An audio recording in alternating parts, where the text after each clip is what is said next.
What happens when a battle-hardened soldier comes back from war expecting peace, only to find out his hometown is turned into a total dumpster fire?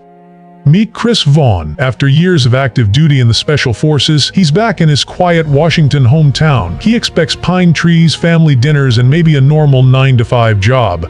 But the second he walks through the streets, the psychological shock hits him. The local cedar mill, the economic and moral backbone of the town, is closed. The streets are dead, and the adults walk around with zero eye contact and total learned helplessness. Why is everyone acting so defeated? Because when an entire town loses its main source of income, their self-worth vanishes with it.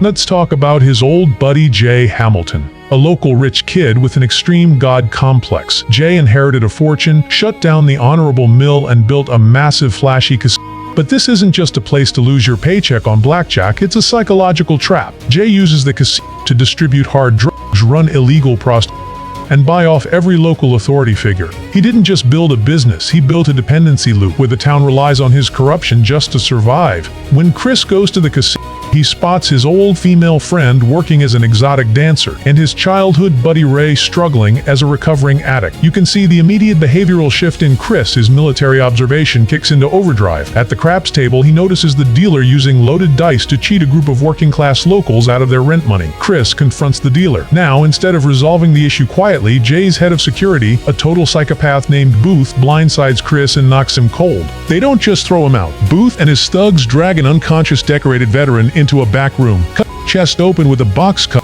and dump his body on the side of the highway.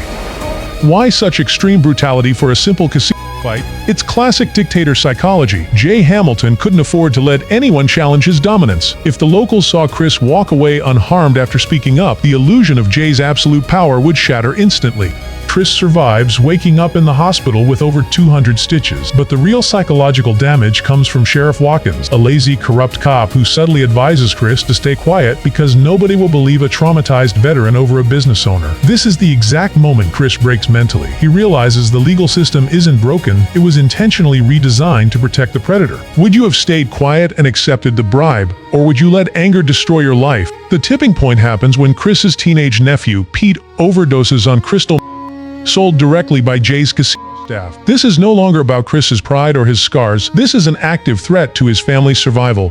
Chris doesn't grab an automatic rifle. Instead, he walks into his dad's workshop, grabs a massive heavy 4x4 piece of solid cedar wood, and carves a handle into it. Cedar wood represents the honest labor Jay destroyed. He's literally using a physical piece of his town's former honor to beat the corruption out of Jay's empire. This time, an angry man carrying a 50-pound load of wood. Chris walks into the casino in broad daylight and starts demolishing the place piece by piece. He smashes slot machines, flips tables, and uses the wooden beam to dismantle security guards like bowling pins. When Booth tries to pull a knife, Chris disarms him and breaks both of his legs with the cedar post. It's raw, calculated retaliation. But just when Sheriff Watkins arrives with 5 deputies pointing guns at his head, expecting Chris to resist, Chris calmly drops the stick and smiles. Chris is playing psychological warfare. Getting arrested forces a public trial. If he fought the police, he'd be labeled a dangerous criminal. By getting arrested, he forces Jay's crimes, the drugs and the police corruption, out into the open in front of a jury made up of his own neighbors. At the trial, Jay's high-priced lawyers try to paint Chris as an unstable, violent veteran suffering from PTSD. The jury is visibly terrified of Jay's influence. When it's time for Chris to speak, he doesn't hire a lawyer or use legal jargon. He simply stands up, unbuttons his shirt, and shows the jury the horrific, jagged scars across his chest. He speaks directly to their repressed anger. If you think this is what our town should be, vote me guilty. But if you want your pride back, we need to burn this system down. He makes one simple promise: acquit me, and I will run for sheriff. The jury deliberates for less than 5 minutes before declaring him not guilty. Shortly after, the townspeople vote Chris in as their new sheriff. What a career change! He then fired Sheriff Watkins and all the corrupt deputies on the spot, stripping them of their badges right in front of the entire town.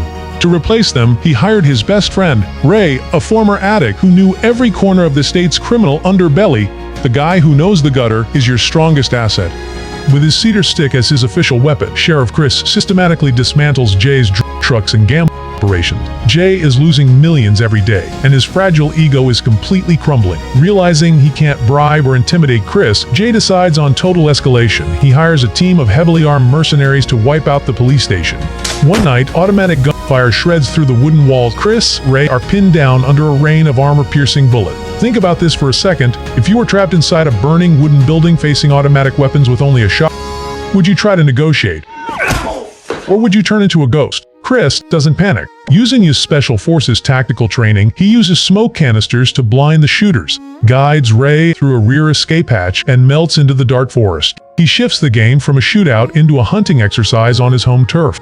Chris tracks the mercenary leader back to the abandoned cedar mill, the exact place where the town's decline began. Inside the dark, cavernous factory, Chris eliminates the remaining bodyguards using silent takedowns and heavy industrial machinery. He finally corners Jay Hamilton on a high catwalk above the rusted saw blade.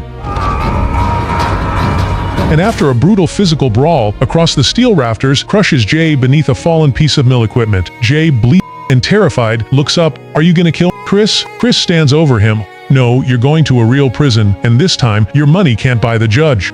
If we step back and analyze what actually went down here, Chris Vaughn returned to a dying Washington town, only to discover that his childhood home was being systematically destroyed by a corrupt billionaire named Jay Hamilton. Instead of turning a blind eye like everyone else, Chris used his military instincts, a heavy wooden stick, and the legal system to challenge the entire power structure. The real psychological twist? Jay assumed his wealth, bought off cops, and private army made him completely untouchable. But Chris realized that a community's fear only lasts until one person shows them